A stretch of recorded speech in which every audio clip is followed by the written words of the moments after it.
Mesdames et messieurs, bonsoir. Merci d'avoir choisi RTI 1 à la une de ce 20h. Il ne reste plus que 72 heures pour l'ouverture de la CAN dans notre pays. Le gouvernement s'attelle à faciliter le déplacement des populations vers les stades pour suivre les compétitions. Ce mercredi, le Premier ministre Robert Beucré-Mambé a ouvert la circulation 6 infrastructures routières, notamment la Y4, le tunnel d'Abobo, le 4e pont. Et à J-3 du coup d'envoi de la Coupe d'Afrique des Nations, le COCAN fait le point des préparatifs. La dernière conférence avant CAN a eu lieu aujourd'hui au Palais de la Culture de Trècheville.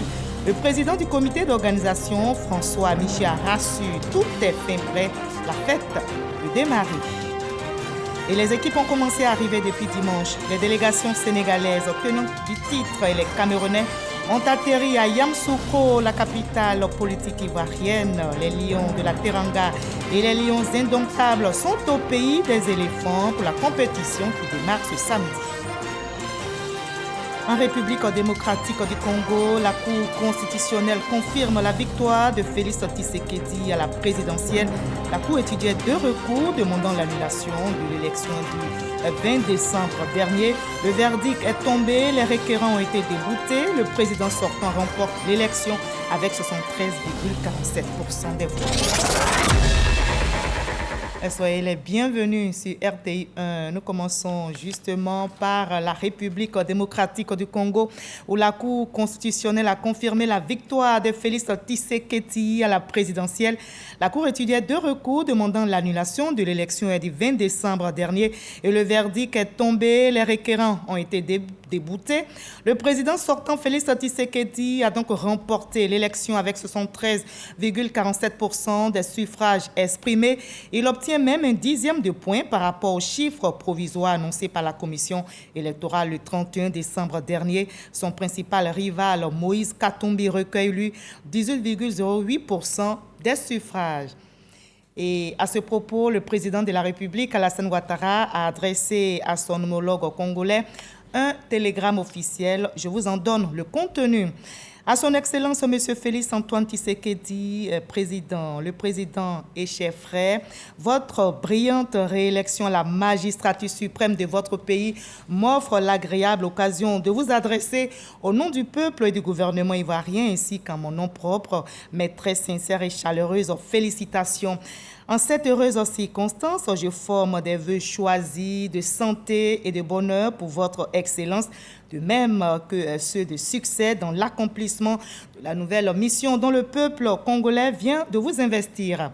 Cette brillante réélection est l'expression tangible du capital confiance dont vous bénéficiez auprès de votre peuple au regard de vos qualités personnelles d'homme d'État et des performances réalisées par votre gouvernement. Je voudrais enfin vous réaffirmer mon entière disponibilité et ma ferme détermination à œuvrer de concert avec votre Excellence au raffermissement des liens privilégiés de fraternité et de coopération qui unissent si heureusement nos 2 pays dans l'intérêt bien compris de nos 2 peuples. Très haute et fraternelle considération, signé Alassane Ouattara, président de la République de Côte d'Ivoire.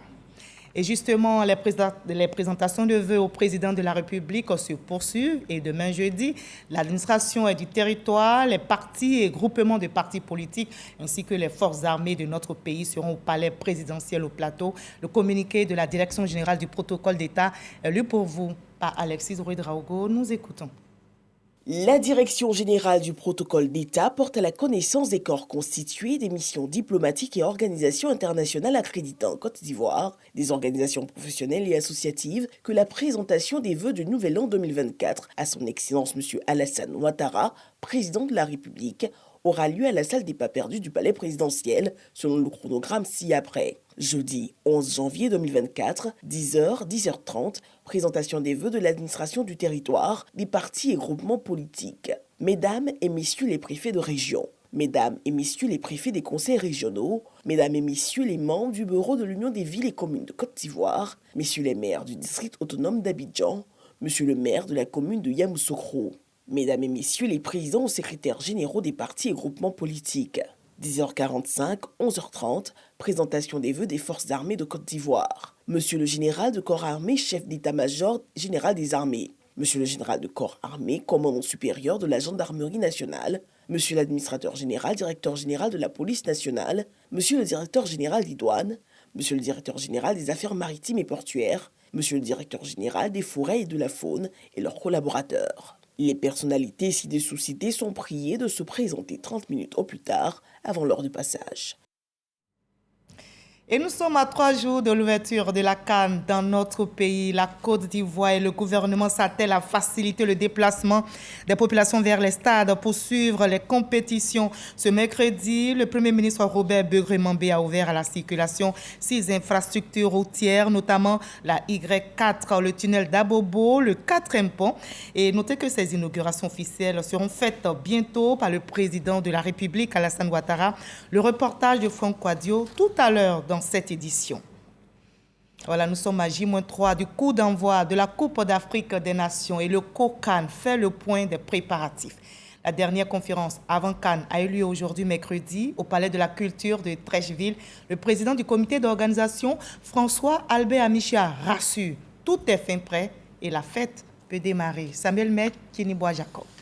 C'est dans une salle Kodjo et bouclée, pleine à craquer, que le président du COCAN a tenu son grand oral avant le début de la CAN. Un exercice qu'il a souhaité afin d'apporter des réponses aux inquiétudes des Ivoiriens et des journalistes de la presse nationale et internationale. La Côte d'Ivoire est prête pour accueillir la 34e édition. La Côte d'Ivoire compte sur vous pour faire de cette 34e édition une fête. Un moment de joie, un moment de retrouvailles, un moment de reconnaissance. Et ni la Fédération ivoirienne de football, ni le COCAN n'ont défini un dress code pour aller au stade. Vous allez au stade, vous avez envie de vous habiller en vert, vous allez en vert. Vous avez envie de vous habiller en blanc, vous allez en blanc. Vous avez envie de vous habiller en orange, vous allez en orange. Sur la question de la pluviométrie, les membres du COCAN ont encore rassuré le public. Le COCAN a signé un partenariat avec la Sodexam pour déployer des stations météorologiques sur chacun des stades de compétition. C'est une réalité aujourd'hui. Et nous avons présenté l'application mobile qui peut être mise à disposition du grand public également, à travers laquelle, chaque jour, la veille des matchs, durant les matchs, à tout moment, les informations météorologiques précises seront mises à la disposition des décideurs afin qu'ils puissent apprécier la conduite à tenir en cas d'événements climatiques majeurs. L'aspect sécuritaire autour de la compétition et le trafic pendant les matchs ont été des questions abordées. La sécurité sera assurée à tous les niveaux. L'État ivoirien, le gouvernement ivoirien a fait un effort particulier pour doter notre police et notre gendarmerie pour que tous les équipements du dernier cri soient à la disposition des uns et des autres, afin de garantir une 34e édition des plus sécurisées. Nous avons, avec les autorités gouvernementales ivoiriennes et les autorités de la Confédération africaine de football, d'abord étudié plusieurs hypothèses pour faciliter le déplacement des populations les jours de match. Parce que le principe de la Confédération africaine de football, c'est qu'en aucun cas, l'activité économique d'un pays ne doit être dérangée par la compétition. Le gouvernement ivoirien, représenté à ce rendez-vous par le ministre du Tourisme, a profité pour encore mobiliser les populations autour de cet événement d'envergure. Concentrons-nous à recevoir nos hôtes, à leur réserver la Kwaba et faire en sorte que cette sublime Côte d'Ivoire soit reconnue de tous comme un pays qui a fait sa métamorphose pour entrer dans le concert des grandes nations et vivre à l'unisson les grands moments de rencontre et de fertilisation des liens entre Africains. La conférence s'est achevée par la visite du centre d'accréditation de la presse et l'inauguration du centre média CAF, logé au Palais de la Culture et prêt à recevoir dans des conditions idéales tous les journalistes venus couvrir la CAN.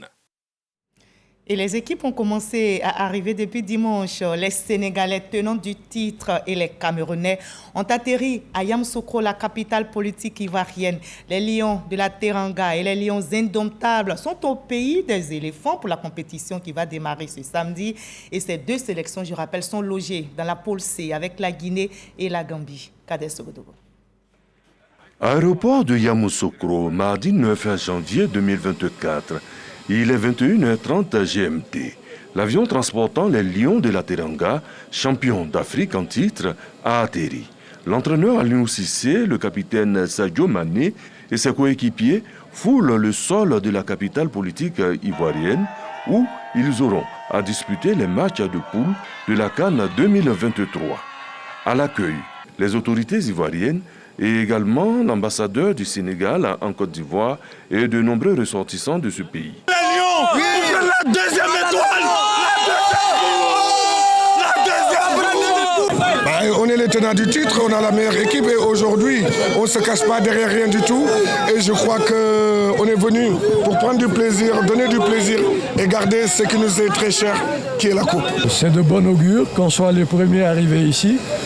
La communauté est mobilisée, aussi bien à Yamoussoukro que dans toutes les villes du Côte d'Ivoire, et pour permettre à notre équipe d'aller le plus loin possible. Ce mercredi 10 janvier, c'est au tour des Lions indomptables du Cameroun d'atterrir. Il était 9h30 GMT. C'est le président de la FECAFOOT, Samuel Eto'o-Fils, qui conduit la délégation. L'ambassadeur du Cameroun est là avec de nombreux supporters. Les champions d'Afrique, incontestés, la 6e coupe, on vient prendre. On vient prendre, c'est la belle famille, c'est la belle famille. Le peuple camerounais, les supporters camerounais vivant à Yamoussoukro sont venus accueillir, sont venus dire Akwaba, le traditionnel Akwaba, aux Lions indomptables. Très heureuse de les voir accueillis, à la fois par le Cameroun et par les représentants de la Côte d'Ivoire. Ils ont l'air en pleine forme. Et je dirais tout ce qu'on dit quand on est fair play, que le meilleur gagne. Le Sénégal et le Cameroun auront en face d'eux la Guinée et la Gambie. Ces deux pays sont attendus à Yamoussoukro dans les heures qui suivent. Et je rappelle que la compétition va se jouer dans 5 villes ivoiriennes, Abidjan, Yamoussoukro, Bouaké, Korogo et San Pedro. Et justement, l'équipe de la Tunisie est arrivée sur place à Korogo. Comme vous le voyez sur ces images, c'est dans la région du Poro. Les Aigles de Carthage joueront le 3 matchs de poule au stade Amadou Gon Coulibaly. Et ils sont logés au sein du groupe E avec le Mali, la Namibie et l'Afrique du Sud. Voilà, quelques jours de la grand-messe du football africain. Les opérateurs économiques intervenant dans la restauration et l'hôtellerie s'activent aussi pour les dernières préparations. Et les chambres ont fière allure. Les provisions sont faites pour réserver un très bel accueil à toutes les délégations, nous rapporte Soro Corona sur place. Bouaké, quartier zone industrielle. Kouna Kwame, opérateur économique intervenant dans l'hôtellerie, est en plein travaux pour donner un nouveau visage aux réceptifs. Déjà, plusieurs réservations sont lancées.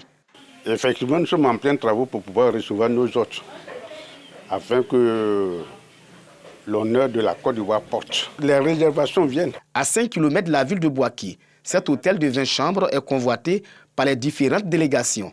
Pour le gérant, le premier arrivé sera le premier servi. On a reçu plein de réservations, mais actuellement, on attend celui qui arrive le premier. On lui offre. Parce qu'il y a l'Angola, le Burkina Faso, mais concrètement, il n'y a pas un groupe qui est arrivé pour l'instant.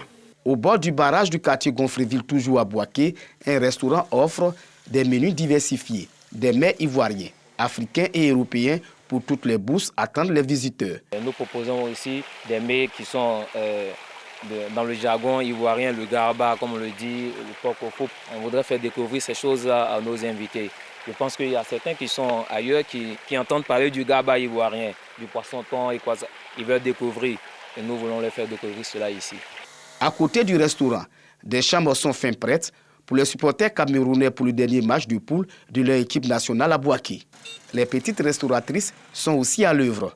Au quartier Nembo, Yao Sabine, spécialisée des plats africains, et sa fille sont déjà prêtes. Depuis un bon moment, on est en train de s'aménager, faire les provisions. Ici, on peut trouver tout.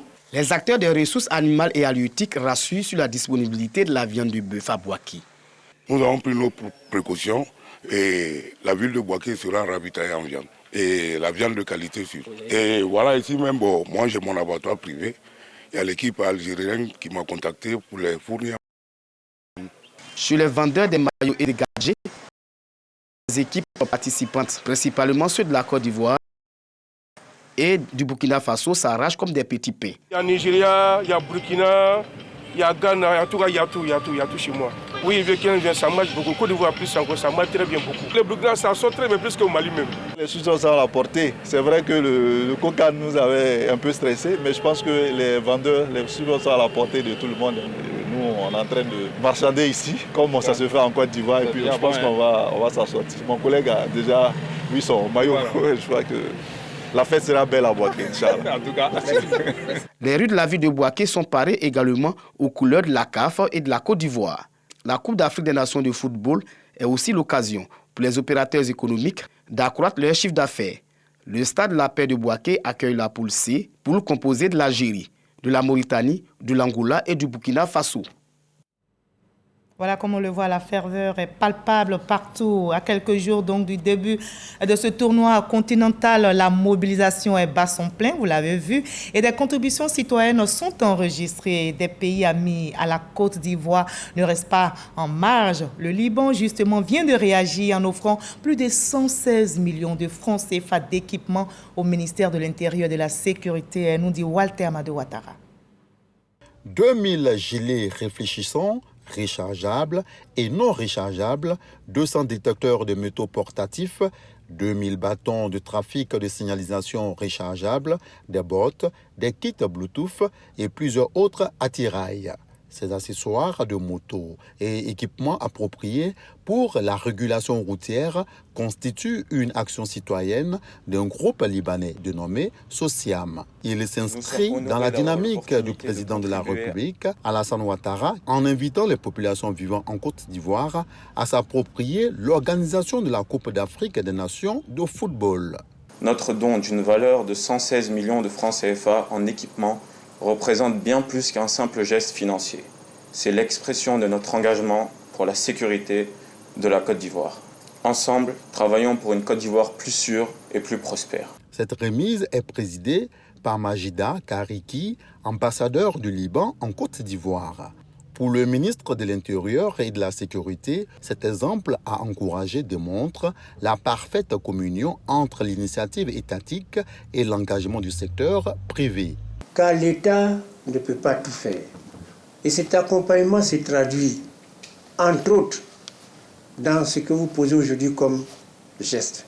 La CAN doit être l'occasion pour chacun de ceux qui habitent en Côte d'Ivoire d'être le tuteur de tous ceux qui arrivent, pour qu'ensemble, nous puissions amener tous ceux qui nous rendent visite à garder la meilleure image de notre beau pays, image à laquelle son Excellence, Monsieur le Président Alassane Ouattara, travaille sans relâche. La Coupe d'Afrique des Nations 2023 se déroulera en Côte d'Ivoire du 13 janvier au 11 février 2024 prochain. Voilà, et cette canne de l'hospitalité mobilise déjà la ville d'Abidjan. Vous allez le voir, revêt les couleurs de la Confédération africaine de football et celle de la Côte d'Ivoire, pays hôte. C'est une initiative du district autonome d'Abidjan et de quelques particuliers, le pavoisement. Vous allez le voir, s'il permet d'embellir les sites de la compétition et de la ville, il obéit toutefois à des codes qu'il faut respecter. Voyons comment Abidjan s'est paré des couleurs orange, blanc, vert et celle de la CAF. Didier Nguissan.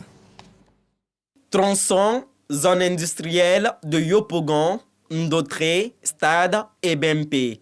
Quelques commerces et habitations sont pavoisés aux couleurs nationales.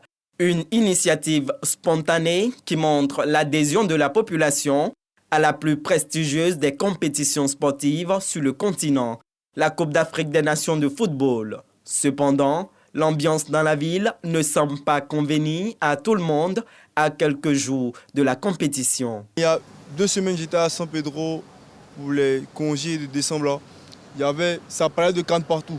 Même quand dès que tu arrives au corridor, ils ont écrit sur des murs Cannes, des drapeaux de l'Afrique, partout. Mais à Abidjan... Au district autonome d'Abidjan, une direction est en charge du pavoisement. Son premier responsable décline les actions sur le terrain. Le pavoisement, c'est que nous affichons des drapeaux de la Côte d'Ivoire, notre pays, et puis des drapeaux de la CAF. Nous faisons en sorte de témoigner de l'amitié légendaire de la Côte d'Ivoire aux pays participants, à tous ceux qui viennent nous visiter pendant cette période pour dire que la Côte d'Ivoire est prête et que la Côte d'Ivoire les accueille. Qu'en est-il des drapeaux des pays qualifiés pour la CAN? Où sont-ils visibles? Nous affichons également les drapeaux des 24 pays participants et le drapeau de la CAF sur les sites d'hébergement, les sites d'entraînement et sur les sites de compétition. Également aussi sur l'aéroport, sur certains espaces publics bien déterminés. Des initiatives privées d'embellissement sont également recommandées. C'est très intéressant que des initiatives privées accompagnent ce que l'État fait, mais il est bon de savoir que le pavoisement se fait avec des codes. Et ce que nous leur demandons, c'est d'abord de respecter le drapeau national avec des pavoisements qui soient propres. Ils peuvent nous approcher justement par rapport à cela. Et puis ceux qui ont déjà des pavoisements déjà faits sur des frontons d'entreprises publiques ou privées, nous leur demandons de faire en sorte que ces drapeaux soient rafraîchis et que ça donne quelque chose de neuf. L'ornement des sites de la CAN se poursuit à Abidjan et dans la ville haute pour une CAN colorée.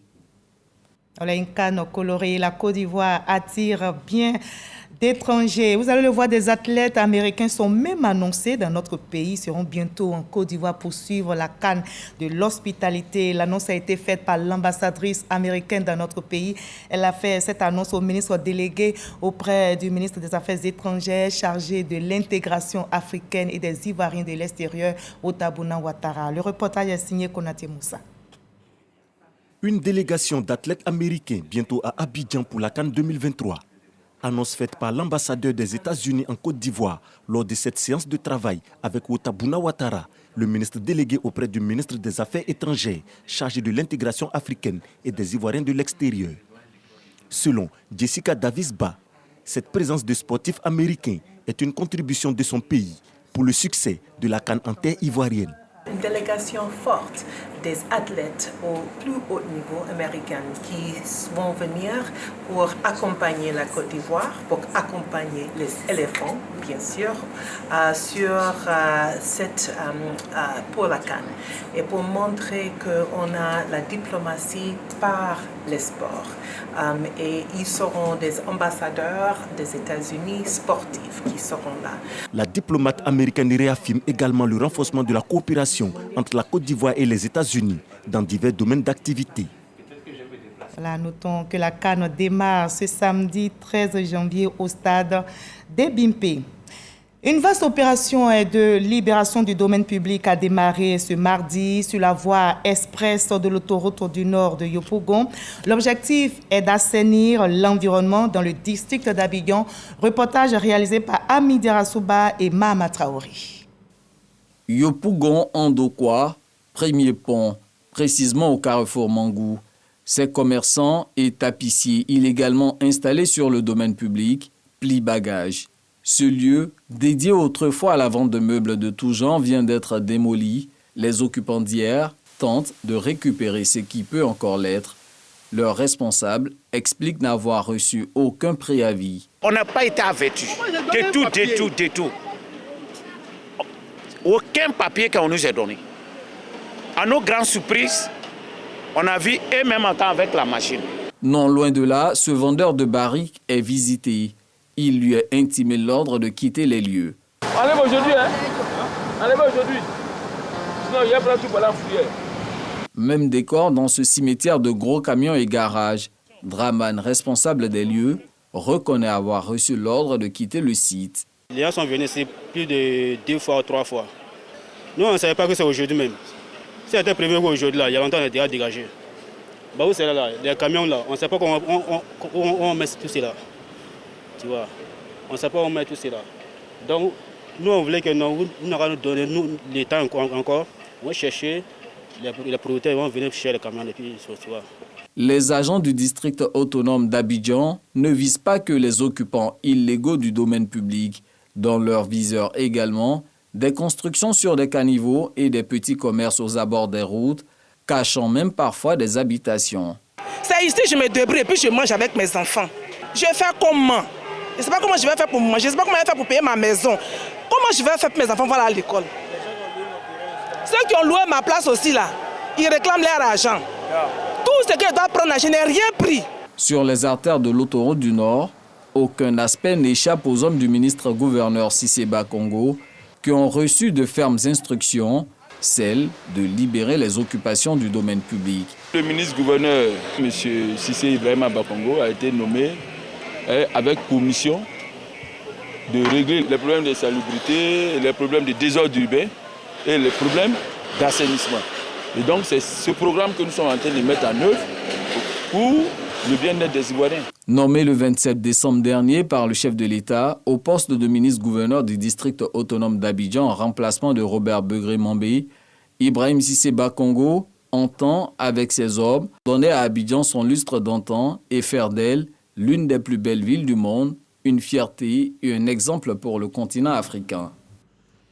Et sur le terrain politique, le FPI remobilise ses militants. Pascal Affi-N'Guessan, président du Front populaire ivoirien, lance l'opération Marée Bleue et à la base de cette stratégie, la mise en place d'un fichier d'identification des militants du FPI visant à redynamiser, à réorganiser efficacement son parti. Marie-Chantal Akandan, Arnaud Kofi pour le reportage. L'opération d'enrôlement massif des militants du Front populaire ivoirien, FPI, dénommée la Marée Bleue, se présente comme un appel, incitant les militants à s'identifier. Le FPI affiche clairement ses ambitions de restructuration. Le président du parti a souligné l'importance de cette nouvelle vision politique pour la création d'une base de données des militants. Depuis l'existence du parti, c'est la première fois que de façon formelle, nous procédons à l'identification de tous ceux qui se réclament du Front populaire ivoirien. À partir de cette opération, nous saurons, et chacun saura, qu'il est membre du Front populaire ivoirien parce qu'il figure dans le fichier, dans les annales du parti.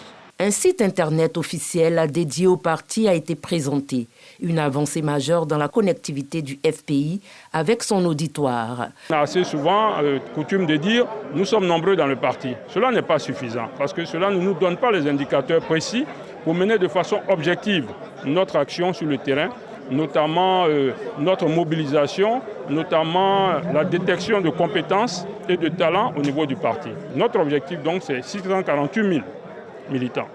Ça nous paraît important. Cette digitalisation symbolise la modernisation des stratégies de mobilisation et de communication du FPI en une phase active d'enrôlement et d'enregistrement de ses militants en vue de l'obtention de la carte du parti. Cette opération, on l'a lancée pour que tous les militants, qu'ils soient sur le territoire national ou bien à l'étranger, qu'ils aient la possibilité, quel que soit l'endroit où ils se trouvent, de pouvoir se faire enrôler. L'opération Marée Bleue vient d'être lancée. C'est maintenant que la jeunesse va se donner tous les moyens pour parcourir les hameaux afin de pouvoir inscrire chaque militant du Front populaire ivoirien sur le site internet.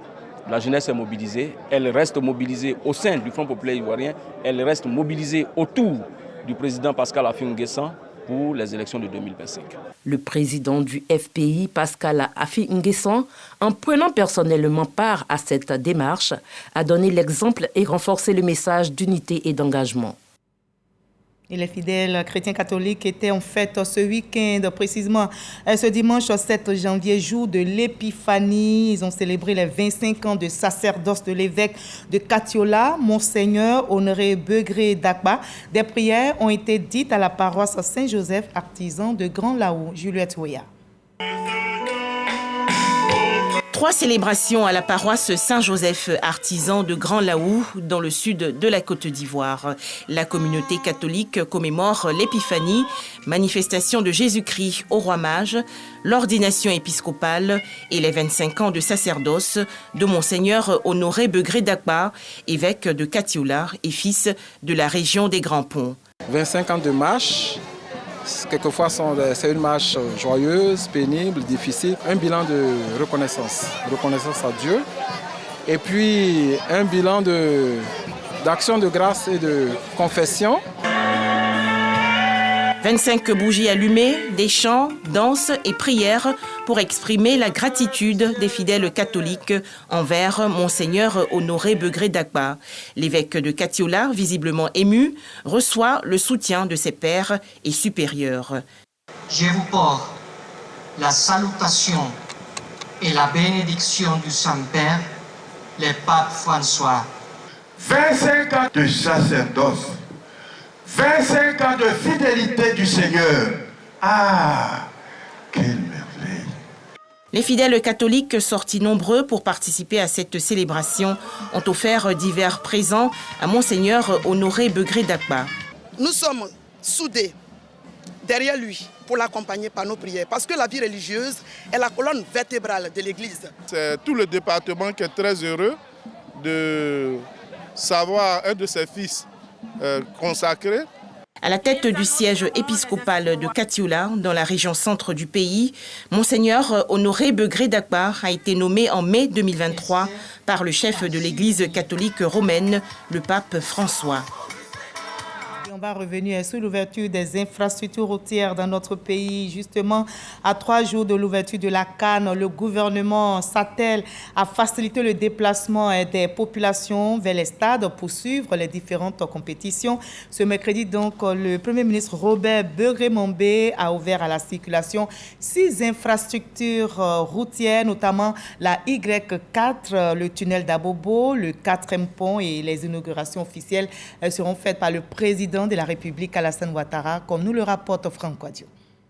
Ces gros ouvrages d'infrastructures routières à la circulation. Les jalons sont posés par le Premier ministre, ministre des Sports et du cadre de vie. Première escale, l'échangeur du nouveau camp d'Akwedo débouchant sur la Y4, voie de contournement du Grand Abidjan, où le ministre de l'Équipement et de l'Entretien routier présente l'ouvrage. Ce projet prend son origine ici sur le boulevard Kofi Gado, anciennement boulevard Mitterrand, pour s'achever au croisement de la route d'Azopé dans les environs du stade Alassane Ouattara de Bempé. C'est une autoroute à 2 fois 2 voies avec un terre-plein central au milieu de 12 mètres. Point linéaire total de 27,5 km. Ça veut dire qu'avant, quand vous étiez ici pour aller à Bempé, vous pouvez mettre environ 2 heures. Mais avec cette autoroute de contournement, vous mettrez moins de 20 minutes. Le coût total du projet, c'est environ 125 milliards. Cofinancé par la BAD à hauteur de 91 milliards et l'État de Côte d'Ivoire à hauteur de 34 milliards. La plupart des 34 milliards, c'était des indemnisations et les déplacements des réseaux. Des travaux qui prendront fin effective en juin 2024. Direction échangeur, route de BMP, voie tributaire de l'organisation de la CAN, contrairement à la Y4, pour décongestionner la circulation à la sortie est d'Abidjan. À Abobo, le tunnel, dont l'inauguration symbolique est fort attendue, suscite l'engouement. Abobo, puis l'échangeur Makassi avant de se projeter vers la sortie ouest d'Abidjan avec le nouvel échangeur de la GESCO. Étape cruciale avant l'acte final d'ouverture des voies à la descente du 4e pont, ouvrage qui sera ouvert ce jeudi 11 janvier. Alors pour le 4e pont spécifiquement, pour le moment, il n'y a pas de péage. Chacun peut circuler librement pour aller du plateau à Yopougon et de Yopougon au plateau. Attention, quand on vient de Yopougon, on ne peut accéder qu'au plateau. On ne va pas pour l'instant à Djamé parce qu'il nous reste encore un bout de travaux de près de 400 mètres à réaliser.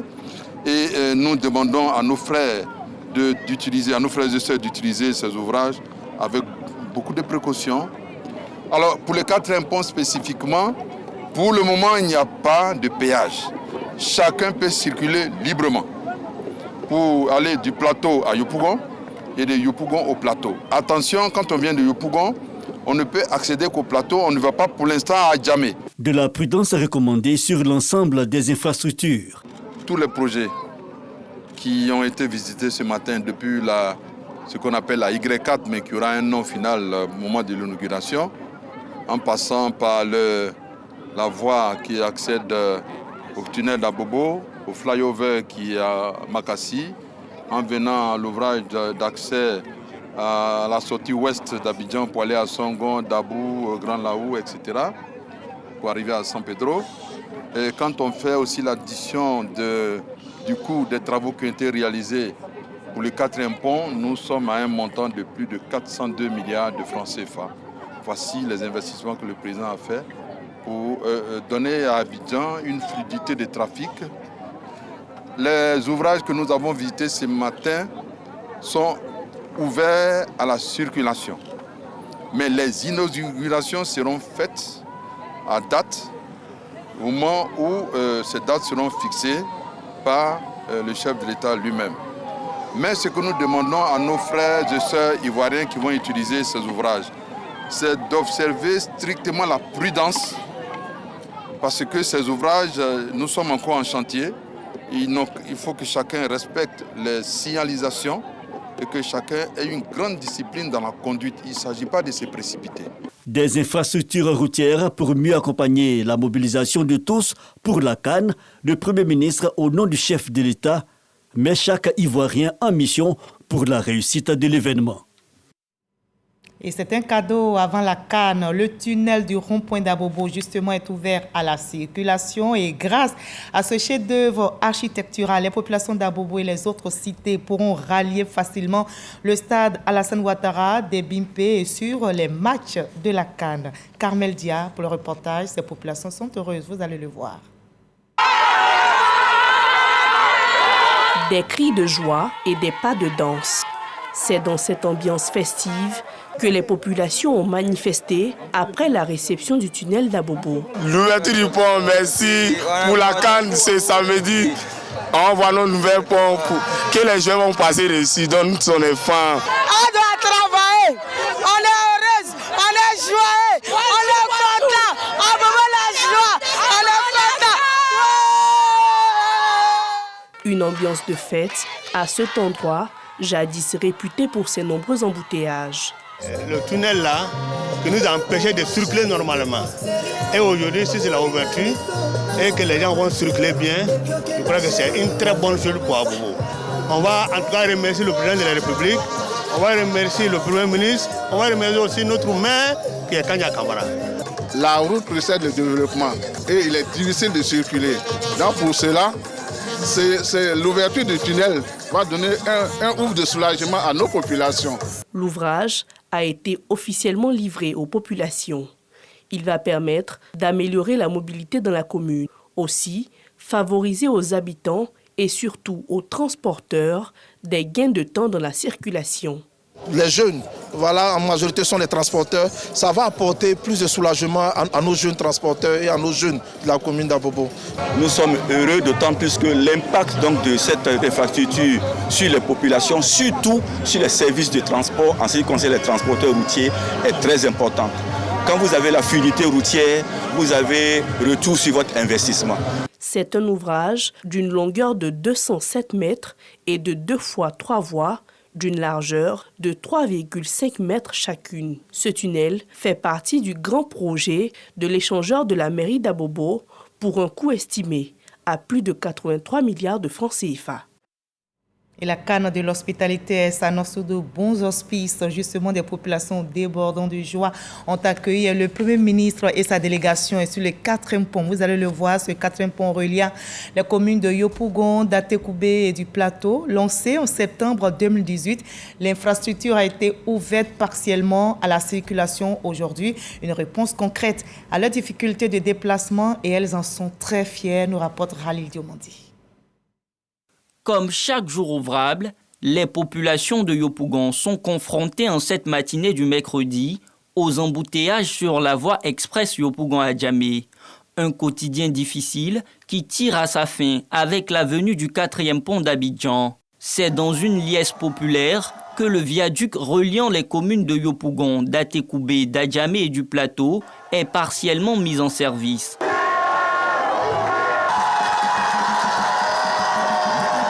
Vraiment, c'est une fierté parce que ça va désengorger un tant soit peu les embouteillages. Tous les chefs, nous ne saurons dire merci au président de la République.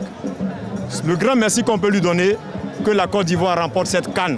C'est profitable pour tout le monde. Le jour où tu n'as pas de bus, que tu peux marcher un peu, tu marches un peu, tu es dans ton Adjamé sans problème. C'est un grand raccourci pour nous. Long de 7,2 km sur une chaussée de 2 fois 3 voies, le 4e pont d'Abidjan vient décongestionner le trafic entre Yopougon, Adjamé, Plateau, estimé à 112 000 véhicules par jour. Un honneur pour ces ouvriers de contribuer à sa réalisation. Les habitants impactés par les travaux sont tout aussi fiers du résultat. Quand on regarde aujourd'hui l'ouverture de ce pont, on est conscient qu'on n'a pas été déplacé pour rien. C'est une fierté. Nous aussi, nous avons contribué d'une manière ou d'une autre au développement de notre pays. Nous sommes beaucoup ravis, nous jeunes Ivoiriens, de partir de notre pays, la Côte d'Ivoire. Avec le 4e pont d'Abidjan, Yopougon, Atekoubé, Adjamé, Plateau se fera en une dizaine de minutes. Un gain de temps dans un confort de circulation qui ravit les automobilistes. Là, c'est beau et puis les voies sont grandes. Dans le temps pour sortir de Yopougon, c'est tout un problème comme pour rentrer. Mais cette fois-ci, je pense que facilement on peut sortir de Yopougon, aller vaquer à nos occupations, tranquillement rentrer à la maison pour éviter beaucoup de bouchons. Lancé en juillet 2018 pour un coût de près de 150 milliards de francs CFA, les travaux du 4e pont d'Abidjan sont à un taux d'exécution de 95%. Les usagers pourront l'emprunter dès ce jeudi 11 janvier 2023 en attendant son achèvement total. Une facilité à quelques jours de la Coupe d'Afrique des Nations de football. Et la coupe qui démarre ce samedi 13 janvier. Point final de ce 20h réalisé par Awa Savadogo, Berthé Nambré, supervisé par Hervé Blé. Merci à toute l'équipe technique là-haut. Merci surtout à vous de nous avoir suivis et on se dit à demain avec le même bonheur.